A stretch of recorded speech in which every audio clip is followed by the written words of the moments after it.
Hello viewers, आइए आज बात करते हैं एक और यूनानी मुरक्कब के बारे में, एक और यूनानी कंपाउंड के बारे में, एक और यूनानी शरबत के बारे में। शरबत अहमद शाह। ये शरबत इनफैक्ट एक बादशाह जिनका नाम अहमद शाह था के लिए बनाया गया था, उनके शाही फिजिशियन के ज़रिए। उनको माली खोलिया हो गया था और इस दवा को लेने के बाद वो ठीक हो गए। उसके बाद से ये मामूल मतब बन गया तमाम अतिबा का, और बहुत सालों तक इस तरह से चलता रहा, न जाने कब तक। लेकिन दौरे हाजिर के प्रेजेंट एरा में इसमें कुछ तरमीम की गई।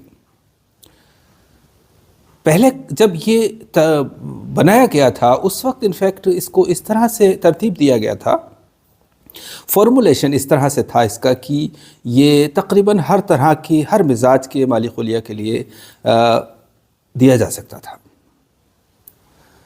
लेकिन बाद में इसको थोड़ी सी इसमें चेंजेस करके इसको, हालांकि अभी भी ज़्यादातर दिया जा सकता है, लेकिन दूसरी दवाओं के साथ बेहतरीन काम करता है, लेकिन फिर भी इसको ज़्यादातर थोड़ा सा इंक्लिनेशन कहें, झुकाव कहें, रुझान कहें, सफरावी माली खोलिया के लिए इसको बेहतरीन बना दिया गया। चूँकि इसमें जो बर्ग फ्रेंच बुश्क हैं उसकी जगह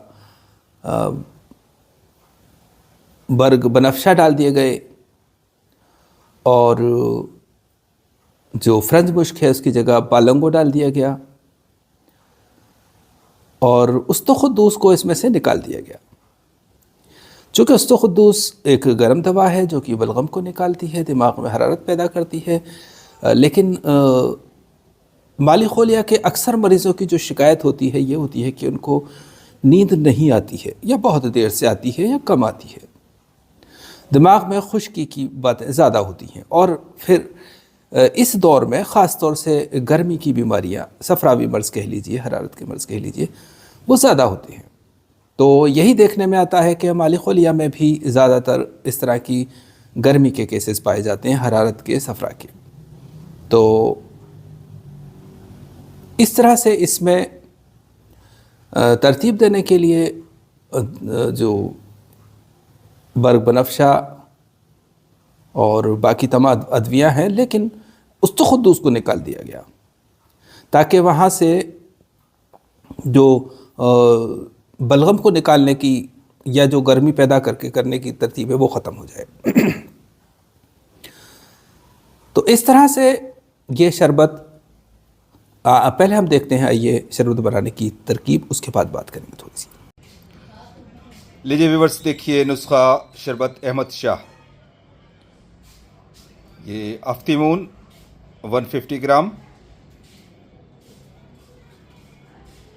बिस्फाइज 150 ग्राम,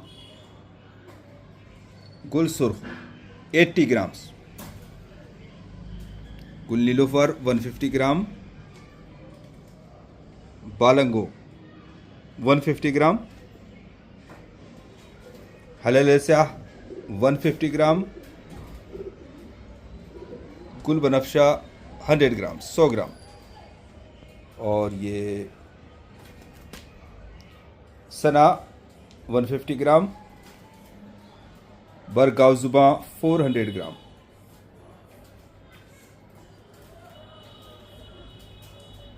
बादरंज बोया 450 ग्राम्स।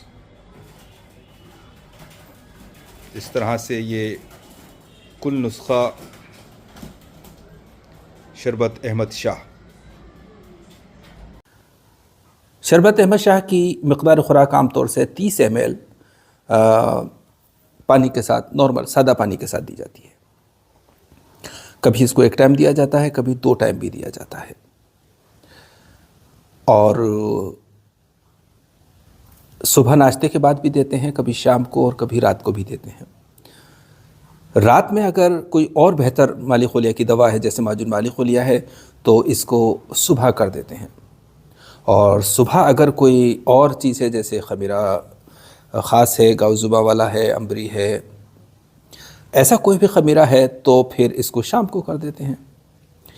چونکہ سودا کا غلبہ اکثر رجحان جو ہیجان ہے وہ شام کے وقت ہوتا ہے، اس لیے اس کو اس وقت دینا بھی مناسب ہوتا ہے، اور اگر رات میں نہیں ہے تو رات کے وقت دیتے ہیں، یعنی کہ جیسی ضرورت ہوتی ہے اس کے حساب سے اس کو ٹائم اس کا چینج کر دیا جاتا ہے، اور سیویریٹی کے حساب سے اس کی ڈوز بھی چینج کر دی جاتی ہے۔ عام طور سے 30 ml کافی ہوتی ہے اور ایک ٹائم کافی ہوتی ہے، لیکن اس کو 2 ٹائم بھی دیا جا سکتا ہے اور 30 کی جگہ 40 ml بھی دیا جا سکتا ہے۔ چونکہ آج کے دور میں مالی خلیہ کے پیشنٹس بہت زیادہ ہیں، عام طور سے ڈپریشن، انگزائٹی بہت زیادہ پائی جاتی ہے، تو انفیکٹ مالی خلیہ سے مراد ہمارا جو مطلب ہے، جو مراد ہے وہ ڈپریشن ہے۔ چونکہ ہم پہلے کئی ویڈیوز میں کہہ چکے ہیں کہ یونانی میں مالی خلیہ ایک ایسا ٹرم ہے جو کلیکٹیولی کئی سائیکیٹرک پرابلمس کے لیے یوز کیا جاتا ہے، جیسے جس میں کہ او سی ڈی بھی ہے، ڈپریشن بھی ہے، انگزائٹی بھی ہے، اور اسی طرح کی جو چیزیں ہیں، خفقان ہے، گھبراہٹ ہے، وسوسے ہیں، تو ایسی کئی چیزوں کے لیے یہ ایک ٹرم استعمال کیا جاتا ہے جو مالی خلیہ یا مالن خلیہ کے نام سے جانا جاتا ہے۔ اس لیے ہم عام طور سے ایک لفظ استعمال کرتے ہیں، لیکن یہ الگ الگ کنڈیشنز ہیں جن کا ٹریٹمنٹ ان کی کنڈیشن کے اعتبار سے یا مزاج کے اعتبار سے تھوڑی بہت تبدیلی آتی رہتی ہے اس میں۔ لیکن میں فائنلی یہ کہنا چاہوں گا کہ شربت احمد شاہ اپنے آپ میں مالن خلیہ یا ڈپریشن کے کیسز میں ایک بہترین شربت ہے، جس میں کہ دماغ کا اور دل کی طاقت کا اور سودا کے اخراج کا بہت اچھا خیال رکھا گیا ہے۔ یعنی کہ اس میں آپ دیکھنے کی کمالی بہت ہی سوچ سمجھ کے اور بڑے لاجیکل طریقے سے، بیلنسنگ طریقے سے اس کو بنایا گیا ہے کہ آپ دیکھ سکتے ہیں کہ اس میں جہاں پر گل سرخ بہت کم مقدار میں ہے اما کی تلین کے لیے، آنتوں میں تلین کے لیے، نرمی لانے کے لیے،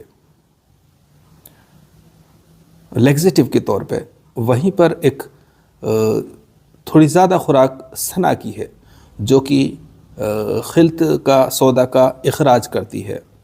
تو اس طرح سے دونوں مل کر آسانی سے جو سودا ہے جس کو کہ باقی دوائیں انیکٹیو کرتی ہیں، ایروڈ کرتی ہیں، اس کو یہ نکال دیتی ہے۔ تو اس طرح سے یہ بہت ہی بیلنسڈ پریپریشن ہے ڈپریشن کے لیے۔ بس یہ دیکھنا ہوتا ہے، چونکہ ہمارے پاس اس طرح کے بہت کیسز آتے ہیں تو ہمیں اس چیز کا بہت ایکسپیرینس ہے الحمدللہ۔